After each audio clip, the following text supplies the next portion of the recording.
This isn't just a title run, it's a reckoning.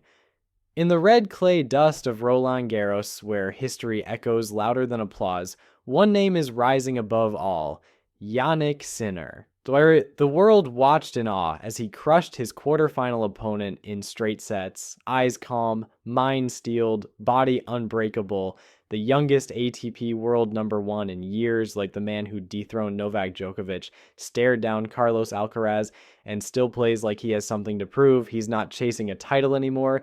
He's chasing destiny. But why now? Why this tournament? Why Paris? Today, we break it down. The grit, the stats, the fire, 15 powerful reasons why Jannik Sinner is poised to lift the Coupe des Mousquetaires at the French Open 2025. Let's go back to the beginning, where this storm was born. Jannik Sinner wasn't supposed to be a tennis star. He was supposed to ski. Born in Innichen, South Tyrol, a snow-drenched village tucked into the Italian Alps, Sinner's early life was shaped by mountains, not courts. By 8, he was one of Italy's best junior skiers. Balance, reflexes, mental stamina, all honed on the slopes, but something in him craved more, a different kind of solitude, a fight not against time, but against another human. By age 12, he traded the skis for a racket. The move raised eyebrows. Who gives up a top-tier skiing path to chase an unknown in tennis? But Jannik had always been quiet with his words and loud with his work. He moved to Riccardo Piatti's academy, hours away from his family, alone, at just 13. A boy in a world of men, training under the same coach who once mentored Djokovic. He slept in a dorm, ate alone, studied the game like a language he was destined to speak fluently. He wasn't the loudest, wasn't the flashiest, but his strokes. Silent thunder. And soon the world would hear it. Sinner's rise wasn't meteoric, it was methodical. At 17, he won the next-gen ATP finals. At 18, he became the youngest Italian to win an ATP title. By 19, he was facing Rafael Nadal in the French Open quarterfinals, and even though he lost, it felt like a preview, not a defeat. Every loss carved him sharper, his physique transformed, lean became lethal. His once unsteady serve evolved into a 130-mile-per-hour missile, and mentally, he became granite. 2022 and 2023 were years of refinement, but it was 2024 that detonated. He dismantled Daniil Medvedev in Melbourne to win his first Grand Slam at the Australian Open. It wasn't just the win, it was how. Losing the first 2 sets, coming back like a machine programmed not to panic. Right, that victory made the tennis world shift. Suddenly, Djokovic had a successor. Alcaraz had a rival.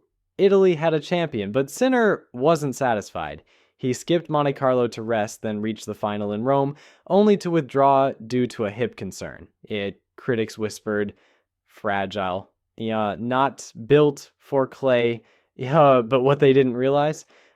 Sinner was conserving his energy, like a sniper waiting for the final shot. Paris was always the target. Now, we're here. Roland-Garros 2025, the red clay, the history, the ghosts of Borg, Nadal, Djokovic, and the unshakable shadow of pressure. But Jannik Sinner, he's been dominant. Let's break it down. Match by match, moment by moment, why he looks unstoppable. Round 1 to 3, routine, ruthless, rehearsed. He didn't drop a set, not even close. One match lasted just 92 minutes. The Italian crowd sang. Commentators used one word repeatedly: efficient. Round 4 versus Holger Rune, a potential danger match. Rune, all fire and chaos, but Sinner's calm diffused it. In 4 sets, he turned Rune's anger into a weapon against Rune himself. He never blinked. Quarterfinal versus Zverev. This was the test. The German had beaten Nadal and had the crowd's respect, but Sinner, he turned Zverev into a ghost of himself. His return game was surgical, his backhand down the line, filthy, 6-4, 6-2, 6-3 in under 2 hours. And when asked how he did it, I just focused on my game. I trust it now. That's the most dangerous version of Sinner, the one who trusts himself. Semifinal awaits versus Novak Djokovic. And here's the twist. Sinner is set to face Novak Djokovic, the 24-time Grand Slam champion, the man who once called Roland-Garros the most difficult title to win. They've battled before. Sinner had Djokovic 2 sets down at Wimbledon 2022, but nerves cracked. This time, Sinner's not the boy anymore, he's number 1. And Djokovic, for the first time in years, looks mortal, his knee is taped, his baseline shots lack fire, his serve, attackable. The court is slower, the rallies longer, the advantage tilting. Sinner is not just physically ready, he's mentally rewired, and he's playing with something Djokovic once had, the hunger to prove you belong. If he defeats Novak here, it's not just a win. It's a passing of the torch. What would it mean for Sinner to win Roland-Garros 2025? More than just a trophy, more than 2,000 ATP points. It would mean confirmation that his style, discipline, and silent fire can conquer clay, the most grueling surface in tennis. Italy hasn't seen this kind of tennis dominance since the days of Adriano Panatta in the 70s. And now there's a new flag bearer, and he's rewriting everything.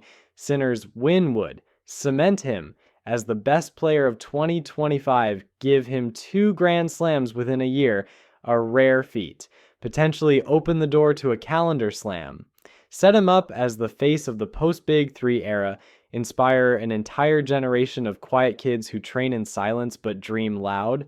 Off the court, the commercial world is watching.